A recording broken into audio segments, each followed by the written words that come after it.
So hey friends, my name is Somin Malhotra from Your Indian Guru, and in this video guys, actually this is the first part of our many part series of the Photoshop course that I'm doing. So we are going to be going over everything in Photoshop that I know. I know pretty much like a lot of things, but I have a lot of way to go because Photoshop is enormous. Like you can't finish it in like even if you constantly work like a month, you can't even finish Photoshop in that time. So we are going to be going over as much as we can. So without wasting any time, let's get started guys. So in this video guys, we are going to be talking about the interface of Photoshop, the tools and the panels. So when you open Photoshop, your Photoshop is kind of looking, let me show you here. Your Photoshop is probably looking like this once you open it. So to follow this series guys, you will need to, if you want, you can change this tools panel. This can as you guys can see now, it has two arrowheads to the right, so it gets a double row column which was used in the early versions of Photoshop, and you can change it to this as well. And you see this dotted line here, you can move your toolbar wherever you want with that. So you can keep it anywhere you want, in any position, but for the sake of these tutorials guys, I'm going to be placing it like that every time. And now let's go over the interface. So you can use this interface. I suggest you to use this interface at night, and you can use this one when you're working at the daytime. So guys, I'm going to be using this one for these what's that called, for these videos. I'm not going to be using completely white, but a little grayish, which was used in like Photoshop CS5. So let's go over the tools now. So guys, just for a little bit of comfort, I'm just going to place them like that and in there. So let's go over the tools. Here we have our first tool, which is the move tool. If you right click on move tool or and hold on the move tool, you will see the artboard tool here. You can also get the artboard tool, but most people don't use the artboard tool. I am going to be using the move tool, and this is used, let me show you when it's used. So guys, if I go here to my folder, I have a few of the PSD files.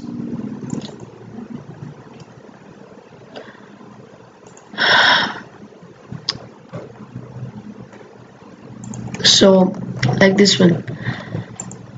So as you guys can see, I've made a lot of layers. I just tested my new fonts that I have all of these fonts guys. So what the move tool essentially does is, if I click on Hyundai, and here's Hyundai, and I select the move tool here, the shortcut is, guys, if you are in your on other tool, you can hit V to activate the move tool. So now if I move it anywhere, it will move only the Hyundai thing. So there we have one tool covered here. You can use it for anything. So if I go to one, this will remove this thing, and same with the other things.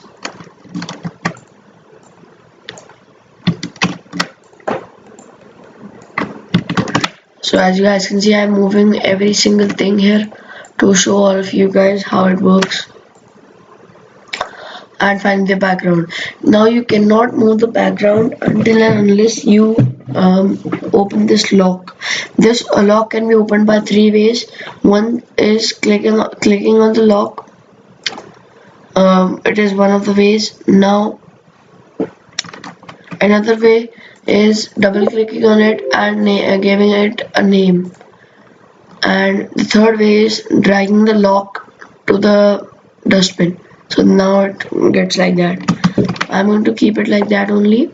So guys, anytime you want to go back and do any step that you did earlier, you can hit Control Z, and this will be Command Z for Mac. And guys, if you this will only work for like one step. So for example, I have this Lamborghini logo thing. If I move it here, okay, then I move it here. Now if I hit Control Z, it will only move it here, and if I hit Control Z again, it will keep moving it here and there, not here, the original position. To do that, I will need to hit Control Alt Z, which will be Command Option Z on the Mac. So that's the move tool covered here. I'm not going to be covering the artboard tool, guys, just because I've never ever used it, and I'll never ever use it in the I'll never ever use it in the future.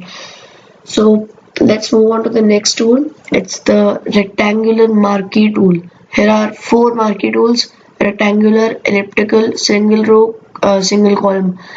Now you can look up on Google what these both do. I'm going to be going over both of these because mostly these are not used. People mostly use both of these. So what is it used for? It is used for making a selection. So for example, if I make a rectangular marquee around there, as you guys can see, I made a selection. Now I can hit any button, any shortcut to get things done. So for example, if I want to cut and paste it, I will hit Control X and Control V. Actually that didn't work, guys. Just a minute. So guys, back to the video. Now what you can actually do with this is hit Control C plus Control, what the hell. Okay, you need to be on that layer. I'm going to cover layers in the next video. So here we have it. If I hit Control C plus Control V, now you may not see many things changed here, but they are. If I move this here, as you guys can see, I've made a second Honda logo here. So that's how the marquee tool works. Same with the elliptical marquee tool. If I select all of this, Control C, no. If I choose Hyundai, Control C, Control V, here we have. As you guys can see, this does work. So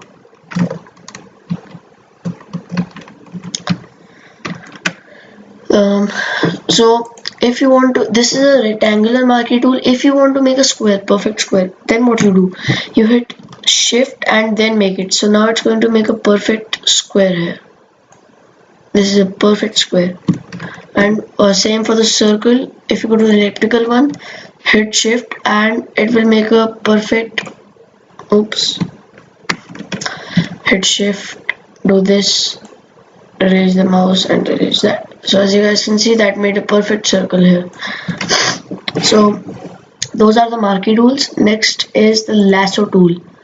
So the lasso tool, your lasso tool must be like that. That is the basic lasso tool. So now what the lasso tool does is it allows you to select things like, so for example, this is the regular lasso tool. So I'm just creating a rough drawing with my mouse here. So, and once I reach there, the starting point, as you guys can see, I just made a selection there. Now it works the same with this as well. So if I select the Honda layer, I hit Control C plus Control V, it will do, as I accidentally just made that, it will just do the same thing. It will copy it. Okay, but this time it's not as perfect. As you guys can see, it has some rough edges here, so we need to look at those. Next is the polygonal lasso tool. What the polygonal lasso tool does is it allows you to make like a little bit precise selections. like you can make it like polygons as the name suggests it. So if I just make a quick selection right here, just going really quick here, don't know what did I make it, no problem. I'm just making a quick selection here, and if you double click it, it'll make a selection. So now we're gonna hit Control C, Control V. Now as you guys can see, that also made another selection, but as you guys can see, that is also rough. So you can be a little bit more precise with that to do that. So that's basically our two tools covered there. Now the third one in there is the magnetic lasso tool. Now this is a useful one.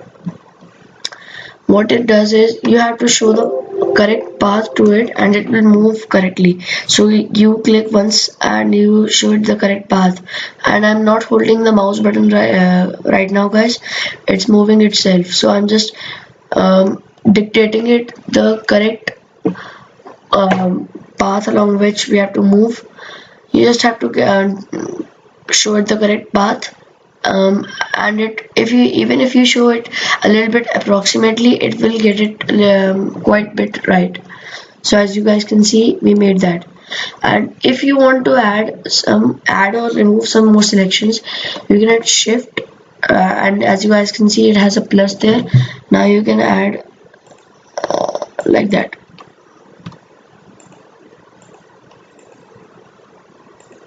Like that. So you can just make it as much as you can. That's the lasso tool basically.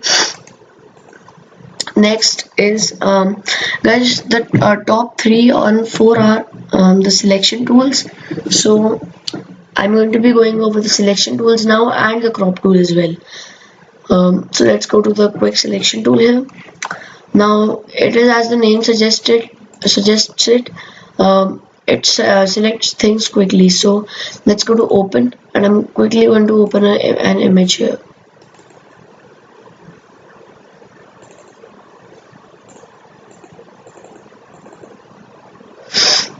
So for instance, let's take this image here, my mother. So if I just drag this selection here, as you guys can see, it just makes a quick selection approximately. That's not completely perfect. As you guys can see, that is a lot of grass there. So to fix that, you're going to hit Alt and you can just do like that. So it removes that area. You can go up there and you can do that. Now you can be very precise with it, but yes, I do use it a lot of times. It comes very handy to me. Now what you can actually do is hit Control C, Control V, and it will make a duplicate of that, my mother. So as you guys can see, that's a clone. I'm going to delete it. So the next tool in this is magic wand tool. Now this is I do not use this tool a lot, but this is useful. So what this essentially does is it sets the color range for the magic wand. I mean, how can I describe it? It like recognizes a color pattern and follows that color pattern wherever it finds it. So as you guys can see, if I click on this sari here, it will follow the pattern there. And if you want to add a little bit more to there, you can hit shift and add a lot more here. I accidentally just did that. And obviously to minus it, I told you Alt to subtract it. So it subtracts a number, and it does the same. Control C, Control V. As you guys can see, that made a really rough of that. So that's why I'm telling you, I do not use it a lot of times. So I think you should use it, but I don't use it. So we're not going to be going over the magic wand tool too much. We are going to be using it in the tutorials, but not too much. So next is the crop tool. So what the crop tool does is it crops your image to whatever size you want. So as you guys can see, that is my default size.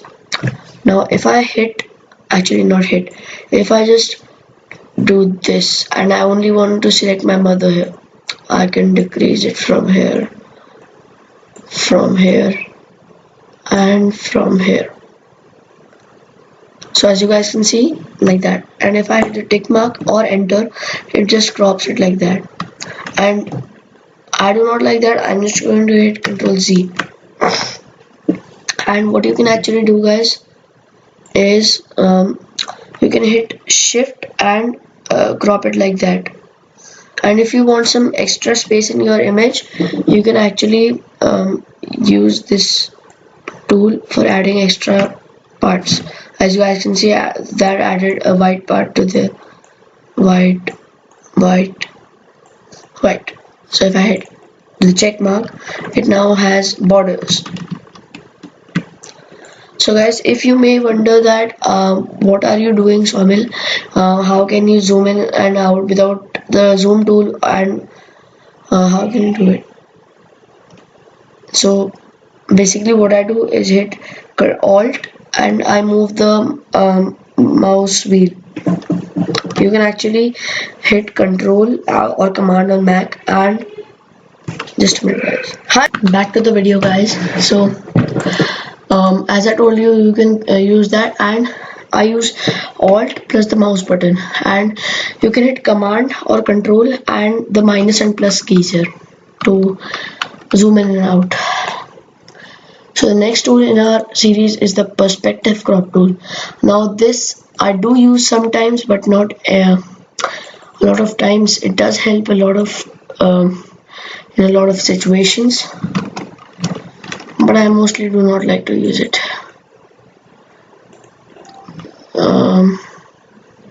So let's go over that.